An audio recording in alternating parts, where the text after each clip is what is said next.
Okay, so I'm going to go in and just keep kind of like plugging away at some of the smaller details. There's some areas here that I think need to be a little brighter.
Make sure you're saving your work as well. This is the point where your machine will start to make decisions about whether it wants to continue running or not.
Right, so the next thing I'm going to do, just to help myself see, because sometimes we can get so caught up on the details of a painting that we can lose sight of, its core structure. And I think we need to, any tool that we can use that will help us reflect on the work and help us analyze it is a tool that's going to be valuable. So, one of the tools that I like to use is just blocking out any unnecessary information.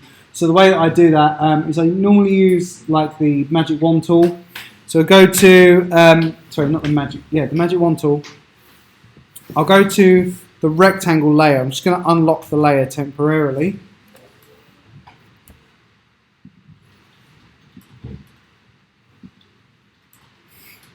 And then what I'm going to do to that layer, I'm just going to rasterize it. So right click it, select rasterize layer. That will just turn it into a standard like bitmap based layer. And then I'm just going to select outside of it, like so. Go to my paint bucket, not gradient, paint bucket. Select pure black. And just drop that in. And then once I've done that, just deselect the marquee. Now, it seems a bit sort of strange, but what's the benefit of doing that? Locking out all that unnecessary information just helps me see the image a little bit clearer. It helps me kind of look at it and make some decisions about roughly what's going on. So the other thing I can do, I'm going to start this process now actually, is just looking for if there's any structural kind of differences, any kind of very, very clear structural differences that I need to address. So, for example, I can see a light difference over here in the image. So I'm just going to go down to my light layer. I can see that there's like in the reference image that I'm using, I can see that there's a value change just here. Can you see this? It's like the wall outside almost, or like the windowsill. It's creating a value change behind the curtain. It's present there as well. Can't really see that value change in the light work that I've done so far. So I should probably take a moment to do that. So I'll sample the level I've been using. So I'm at 46. Probably go down to like 40. Probably not much further than that. And I'll just start to kind of put that in. Not heavy. It doesn't need to. It's not. We're not. This isn't really even the painting. Did any of you do like fine art, like traditional painting? Okay, so this is effectively what we call an underpainting. Yeah, like you would do in oil. Yeah, you're kind of mapping out. You're making clear design decisions. Yeah, about kind of the structure. Whoa! Don't do a dodgy brush change on me like that.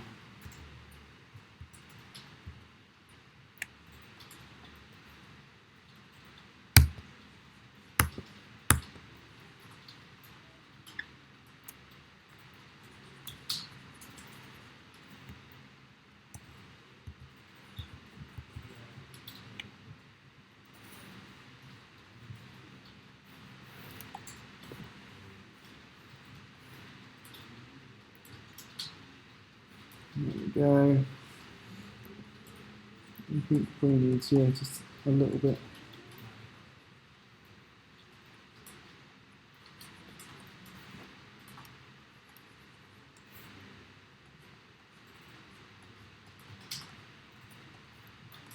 There we go. So it's just kind of small stuff like this that just really kind of helps. Further down, so it's there now. It's a little bit more present. Right, okay, so let's actually talk about colour. So the first thing I'm going to do with all of this stuff, so all of my light work, I'm just going to dump it all in a folder together. And that's just so that I can work over the top of it.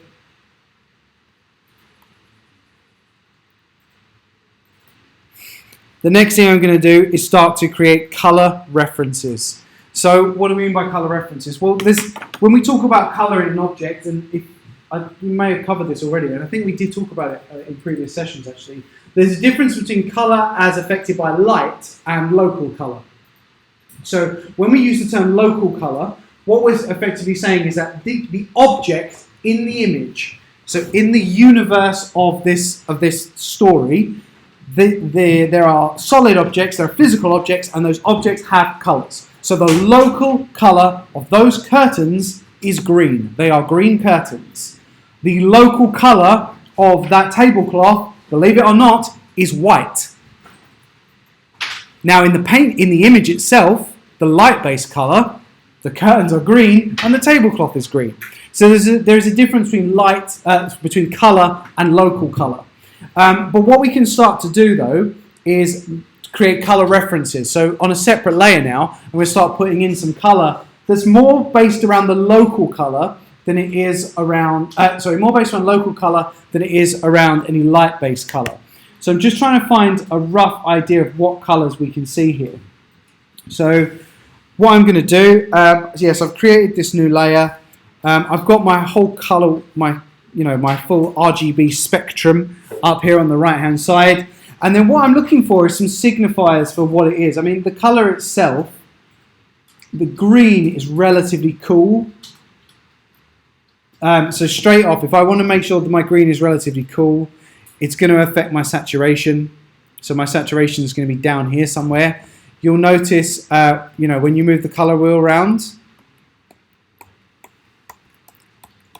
down, the lower down you go, the less likely you are to see saturation changes. Can you see this here, this slider?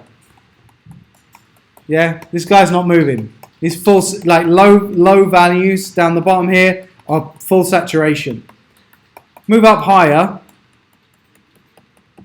and then you get to the upper areas, you will start to see subtle changes in saturation. Okay, not much, it's flickered once.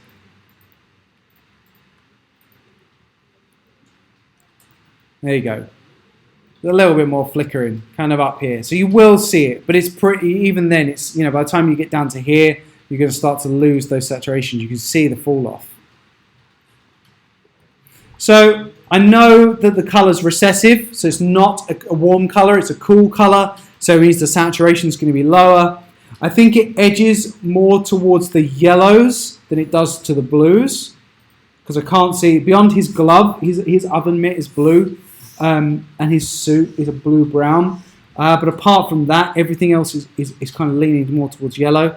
So I think it's kind of over here somewhere.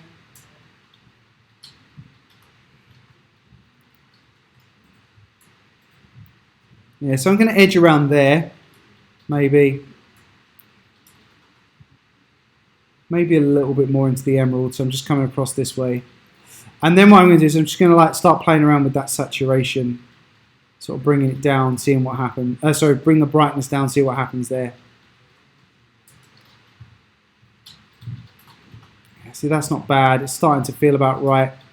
Maybe the saturation is even lower than I thought, actually. So I'm just kind of like teasing my way down through the colors. Saturation down, brightness down, until I start to find what feels like the right color.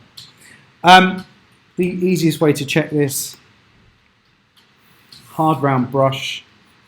I tend to use, when I do this, I tend to use overlay as my preference. Multiply is okay, but multiply only works if you're using a color that's really kind of high in brightness. If you've got any lower colors, so like I'll just show you, look, right.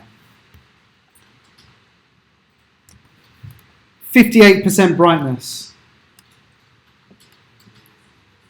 Let's draw this on and see what happens.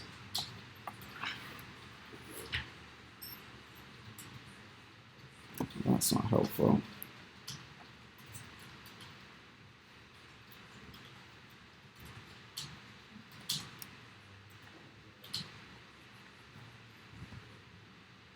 There he is.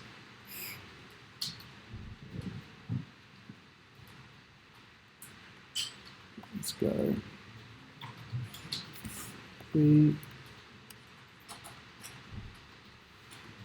There. And then I'm going to do the same brush stroke again. I'm going to take this up though, a higher one.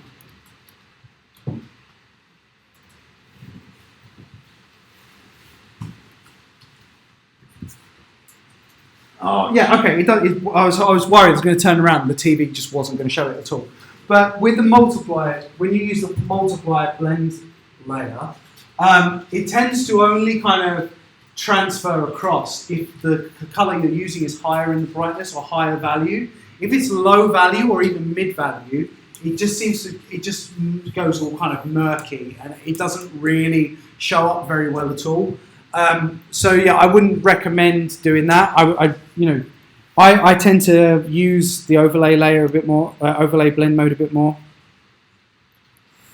So you can see There you go. That's overlay, and that colour's come through really nicely. Just here, this one's come through quite nicely. If I change it back to multiply, you'll see it just goes murky. It just sort of loses that pop. So yeah, I tend to use overlay. I'm going to get rid of something else actually.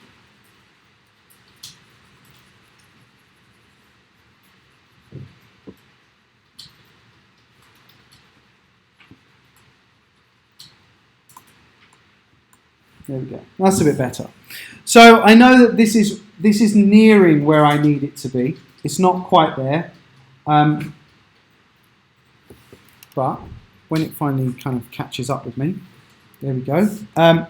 What I'm now going to do, I'm going to just splodge some of this in really kind of quickly, just so I've got full coverage. So I want to start with the colour I've chosen at the right level of coverage. So first thing I'm going to do is just change this to normal. I'm going to sample that colour. Change it back to overlay. And then I'm just going to splodge this in. And you can see that I'm doing this pretty much just across the board. Okay, just throwing it in there. Remember I said about that bass note. This is my bass note. I'm starting with a clear kind of bass note. The next thing I'm going to do is then start to make some decisions about, it's not just one green. There are other colours at play here. There are other things kind of happening. So I need to start to look for where I can see other elements behaving. So first off, there is a green here that's a blue-green. And that's because there is an artificial light source outside. Yeah, you see this just here? So it's not just one green. It's a blue artificial light source that's kind of coming through a green curtain. And in some areas, that blue is more dominant than the green is. And that's where you're getting that variation in the streaks. So I need to kind of pull this through as well. So what I'll do is I'll go for that soft kind of brush again. And I'm just going to kind of move through, same saturation, same brightness. Just going to just move through towards where I think that blue kind of lives. I think it lives around there.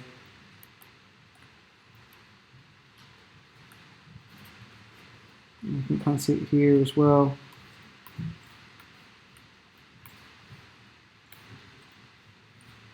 You can see a little bit there.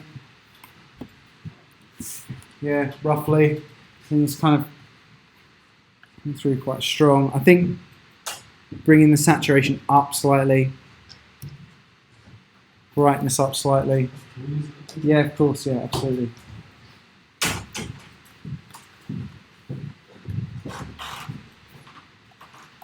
Go. So just kind of like adding these sort of little notes almost. It's really just a marker to help me understand like roughly where it all is.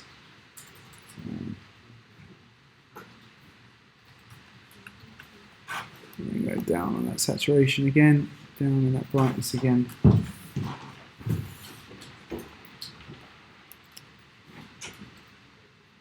Back to my green.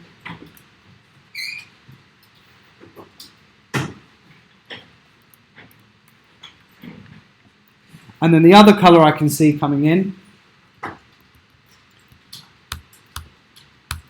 which is such an odd one. So there's a colour that's present here that I'm going to start to map in, but it exists because of the kind of it's not a mistake, but it's just the reality of shooting a film. So what they're trying to do, or what's trying to be done here, is that there's two lights that change the colour dynamic of the shot. They're both the same kind of light. They're both an orange light. But they're coming from two different directions. One of them is coming from the table itself. So I'm pretty sure, probably need to go and watch the scene again to be absolutely positive, but I can see here that there is an actual light source. That is, he's got like a candle or something on the table, yeah, or a little lamp, something like that is generating light just here. But I know that there's something else going on as well. I know that there is another light source, and that light source is from her, so from whatever her name is, I can't remember the character's name. So she's opened the door to their apartment and she's walked through the door, and that's generated light as well. So how do I know this? Well, the front of this is lit with a bit of orange, just here. And the table here has got a little bit of lighting work on it as well. So I think the implication is that she's come through and it's added a bit of light. But the way that they've done it is with a studio light. There's actually a light coming from above, shining down. And the way I can tell that is because not only does this yellow light emanate from here on the table, but it's also coming... Oh, you can see that. Can you see up here at the top of the image? It's just the tiniest little bit of orange. And that says to me that even though it's supposed to be a candle, it's actually coming from a studio light. You know, so they're filming on a sound stage, and there's a studio light up here. So that's got to be considered as well. So to go back to my colours, what I'm going to do here, I'm just going to add some of these. So let's go back to colour. So same saturation, brightness. This time I'm going to head over this way.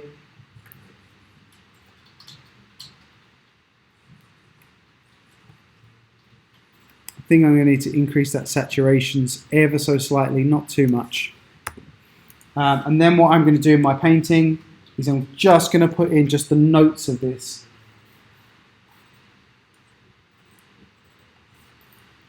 You can see I've just got a little note of it. It's too much actually. Let's bring it back. Yeah, so just a little note of it there. I'm going to come down onto this table. Make that brush a little bit smaller.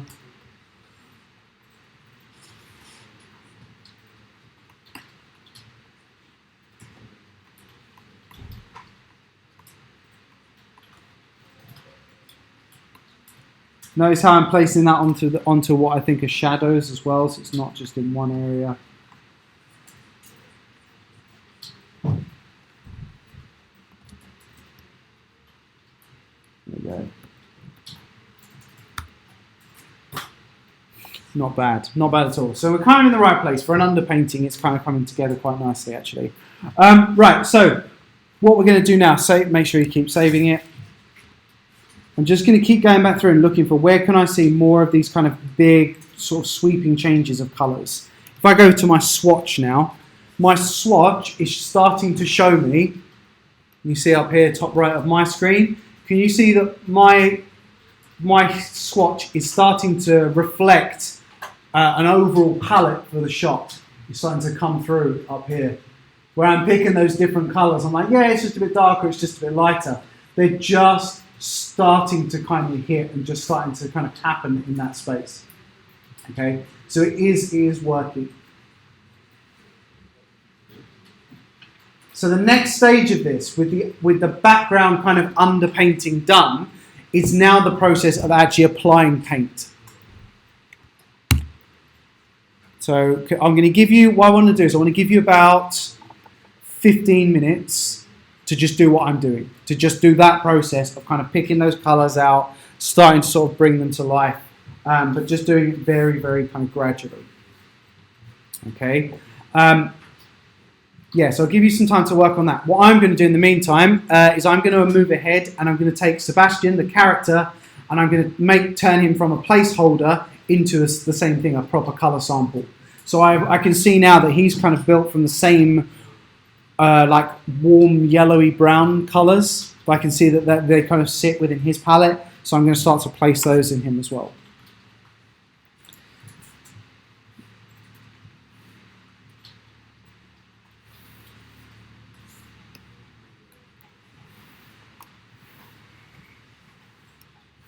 What I'm also going to do, go back to my swatches.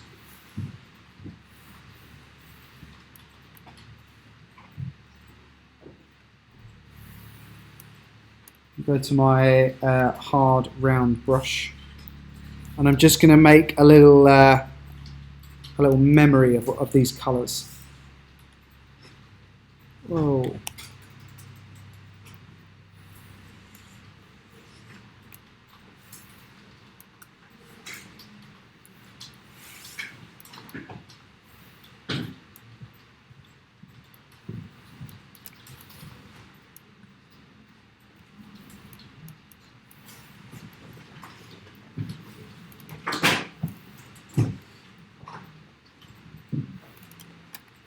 So what I'm doing here is I'm building a palette. Bringing in the colours that I need.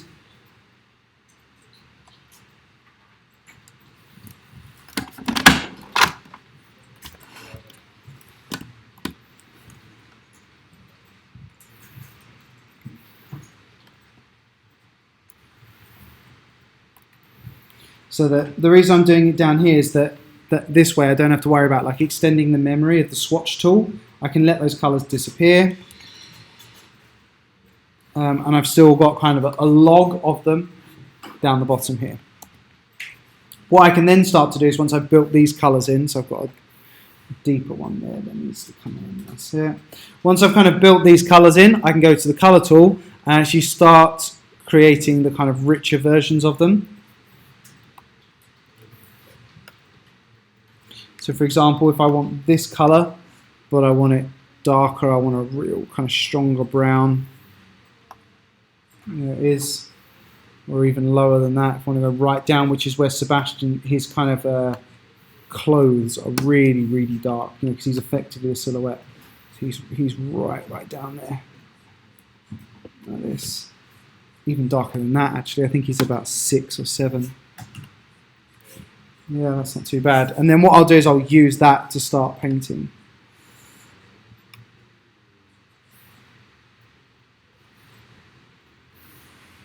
So let's go back to...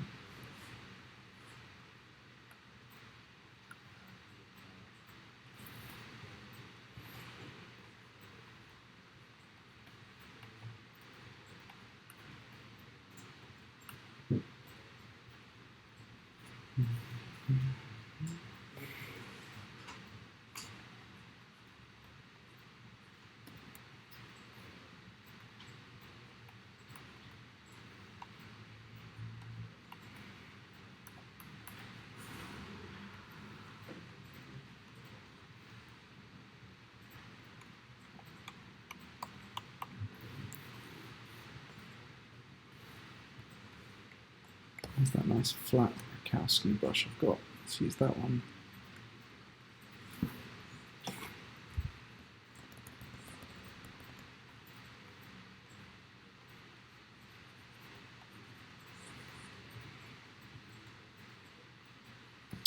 It's flat. 12.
what I'm doing now is I'm just mapping in kind of the contour areas, trying to make sense of this guy's face.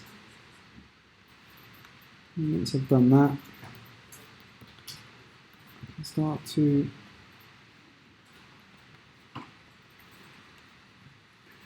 then paint in some of the kind of smaller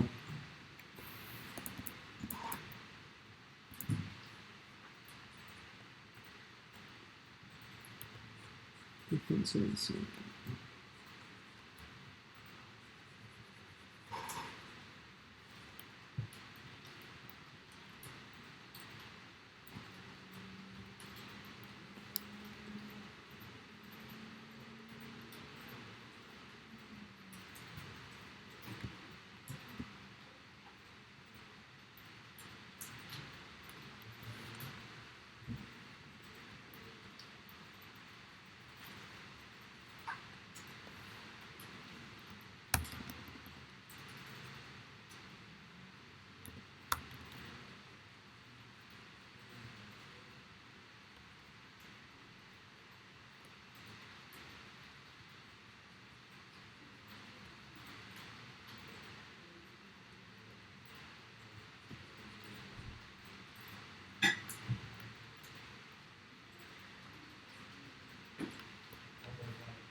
if you two could just pause for a minute, so I want to sort of walk you through like how you migrate to the next step. Because what you should be at a point at now is where you've done enough of that kind of overlay painting, where you're just kind of dropping those colours on and trying to make sense of them.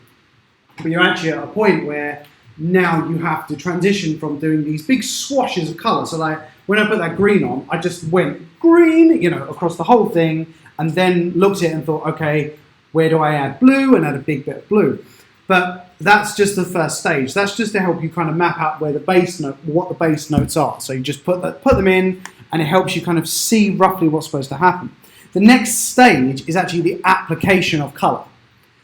Now, what you should have as you kind of move through this process is you should be building up something that looks like that.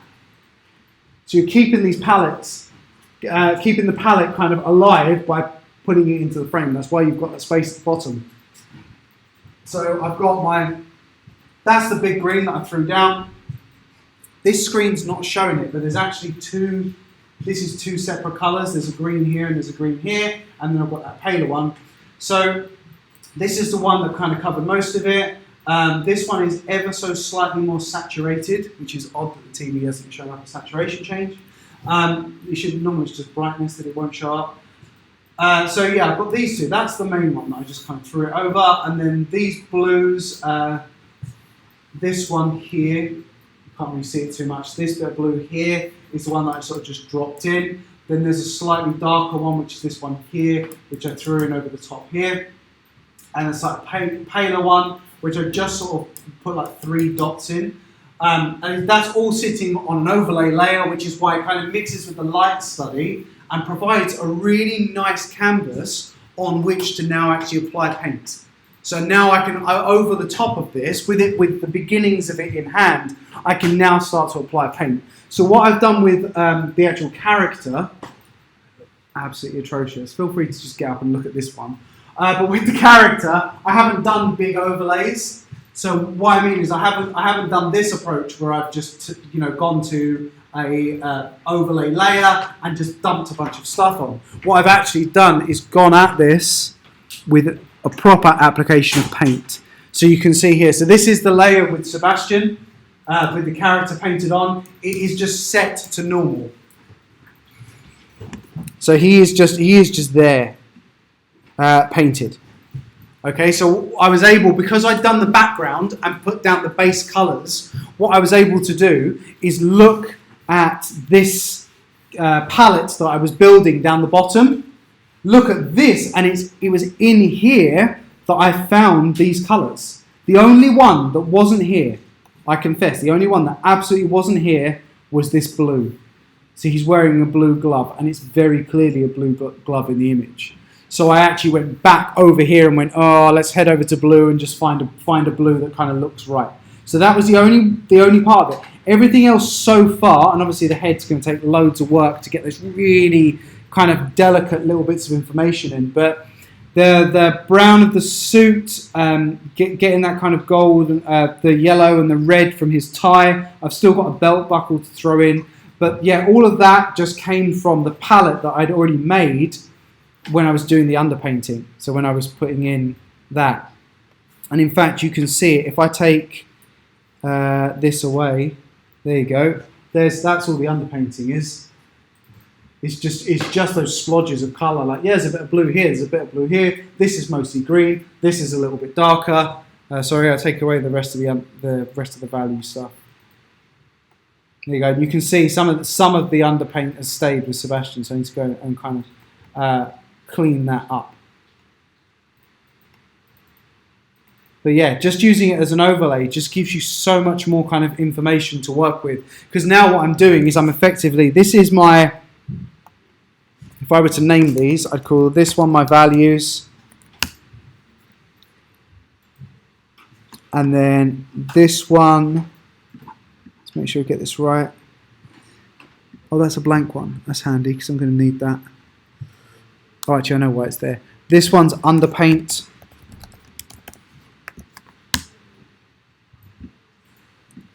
And then I'd call this one, I'm going to call it S paint because it's his name, so that's him.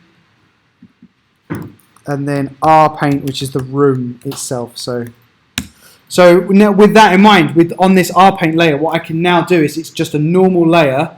Find a brush that kind of works for me. So I tend to prefer, like squared off. I don't like those virtual brushes that do my head in. But a relatively squared off brush. So I'm just going to do a quick swatch of this and just see what happens.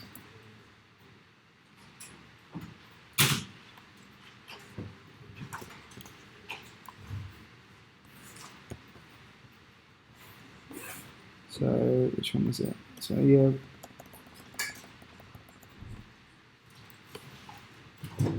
that's quite nice. So I tend to use very, very square brushes when I do these kind of light studies, and the reason I use squared off brushes is because when I learned to paint, like paint, not digital, like when I learned to paint, I learned with gouache paint, which is really fat and sticky and opaque, and it doesn't blend particularly well. So I tend to prefer to kind of work with that application of paint. But what this now allows me to do is I can go into my palette and go, okay, I kind of understand this now, so I can start applying these colors in a way that works for me. So I can start with this green, for example. I can bring the value of that right down. I can go in down here. We're going to right down really low with that actually. Yeah, so I can go in with this and I can start to kind of paint in. Let's go right low.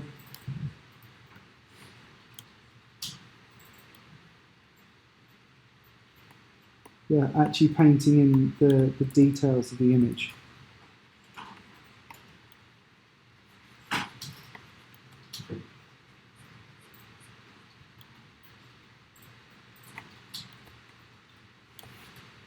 And then I can see that that's got that kind of like that umbered color.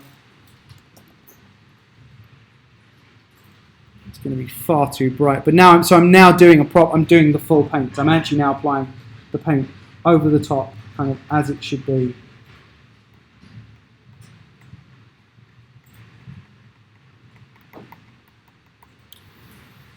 And lifting outwards.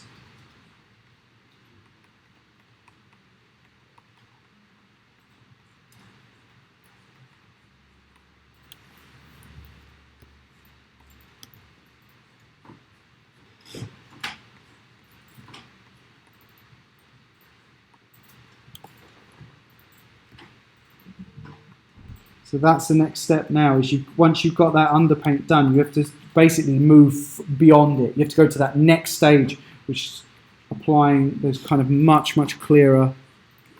Get right down with that one.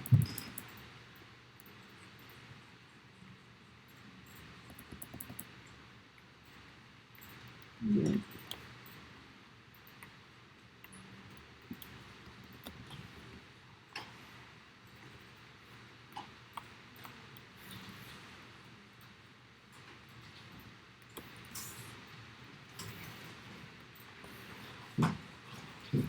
So let's go for a slightly different sample brush. That's quite a nice one.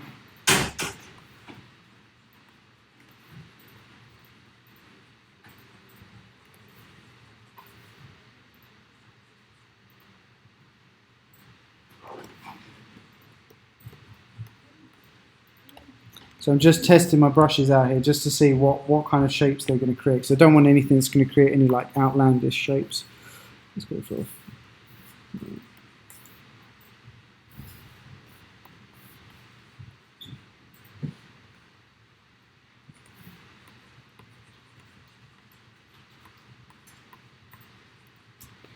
that's quite nice.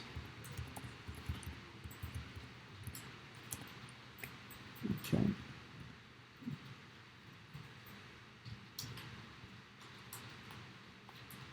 So I'm going to start to get some definition over here. So I'm going to go back to my green, bring that value down.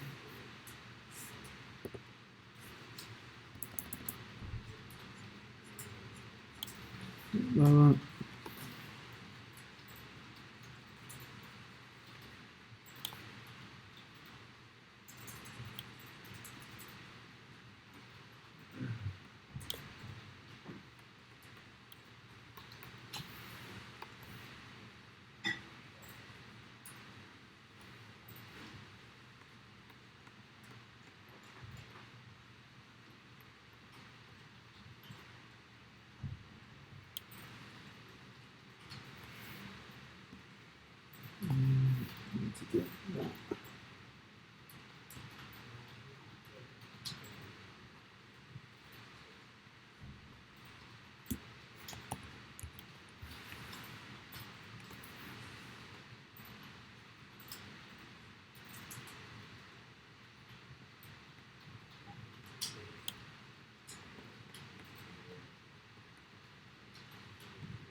Go for it.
Right.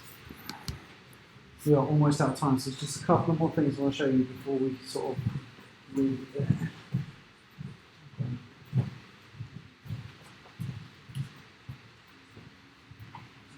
So the colour, this idea of like doing colour, creating and working with colour in order to understand it, it might sound like it's a lot of work, but it's completely worth it. The more times you do this, like just the better you'll get at it. So you have to really, really stick at it. You also have to understand what I said earlier about time, in that you can't do this in an hour. It's not like character design practice where you can sketch for like 25 minutes in pencil and you can create some cool characters, be like, yeah, I'm a bit better, or my understanding of anatomy is improved, and you've managed to do it in 25 minutes or in half an hour.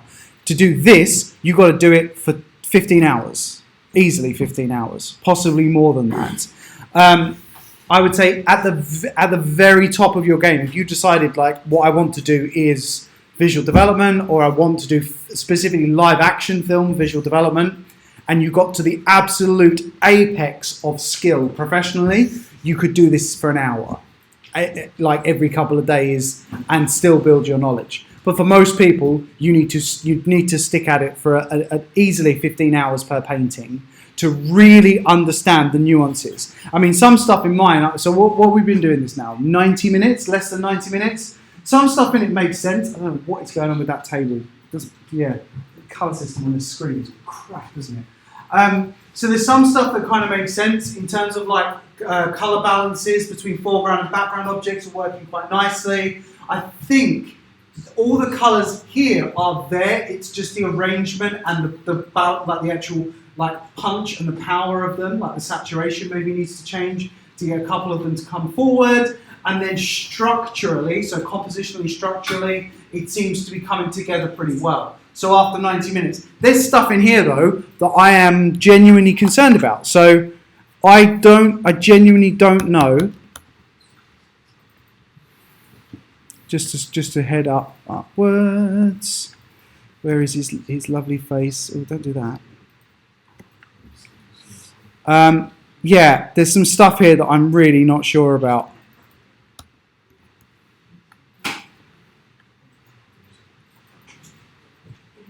These colours, let's go to my thingy tool. Yeah, the colours in his head here, I think there's purples in there. Just looking at it on my screen, I think I can see purples. There's like a line here. I haven't got any purple anywhere else in the image. But I don't know how that's happened, but clearly the camera's picked it up. There's something going on here that I'm just really not sure about, so that will take me quite a while to get my head around it. I wanted to show you before I kind of pack up and I leave you to keep carrying on at this. I want to show you an artist that does this very well. Actually, very, very well. And by does it, I mean he's a practicing visual development artist, but he still shows like his work that he's just doing, you know, his stuff. This guy called Zach Retz. I think I might have shown some of you his stuff before. Yeah, all right, whatever.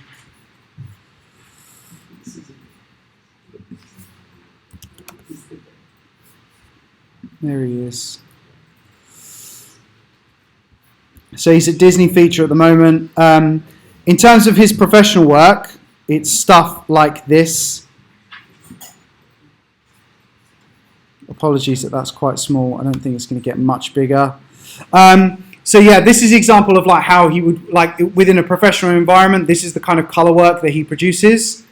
And stuff like this. So these are all just color keys. These are, you know, color designs and color maps for animation.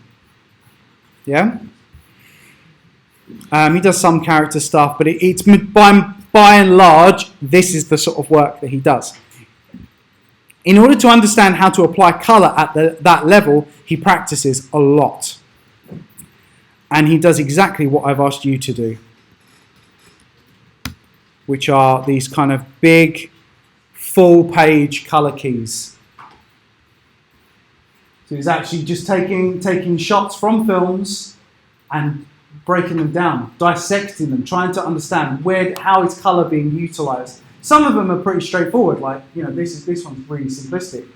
That one is brilliantly complex. It's a really, really complex piece of color work.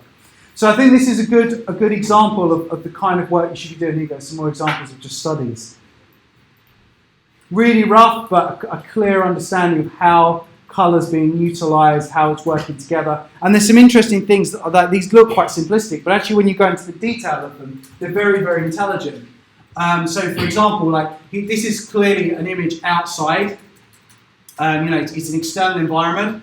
But what's happening is that the amount of green and the sharpness of the green in the environment, so the grass and the reflections of the grass, have actually, in his brain, that's translated to, well, highlights should probably be done in green. So where the light is bouncing off the top of these women's heads, he actually uses green to capture that. And it kind of works. It actually kind of makes sense. So yeah, he's a good artist to look at for someone who works entirely in colour, just complete from start to finish. It's all colour, and yeah, there's the real commercial stuff. So that was kind of his last big project. Was there you go. Was Into the Spider-Verse. But my personal opinion is more impressive than that. Is the fact that in order to get to that level of colour competency, you have to practice. And that's what these are. These kind of slightly, not ugly, but really rough. They're really, really rough colour studies. Just looking at, how does colour and light kind of work hand in hand. What I would say at this level, that whole stage that we've just done, where I've asked you to, that first 30 minutes where we did it in values, and figure out the light and dark, you wouldn't do any of that. It would just be colour, just onto blank page. In fact, I think, like quite a lot of artists, his preference is to use Fresco. I don't know if anyone uses Adobe Fresco, which is like a super simplified version of Photoshop. So you don't do all the layers, you don't do like masking or blend modes or anything like that. You just colour straight down. Right, can I ask, have a go at finishing these? By finishing, I mean go to the point where you just can't do it anymore. Like you're exhausted. So I would say at least 15 hours. Not now, but over the next 6 weeks or so, because you'll learn so much about the details. And every time you kind of can squint and say, yeah, this looks all right, just zoom in and go, right, today I'm just going to work on this table. So I'm just going to focus on that area and just keep applying paint and keep kind of making sense of it. and then before you know it, it will start to kind of come together and make sense.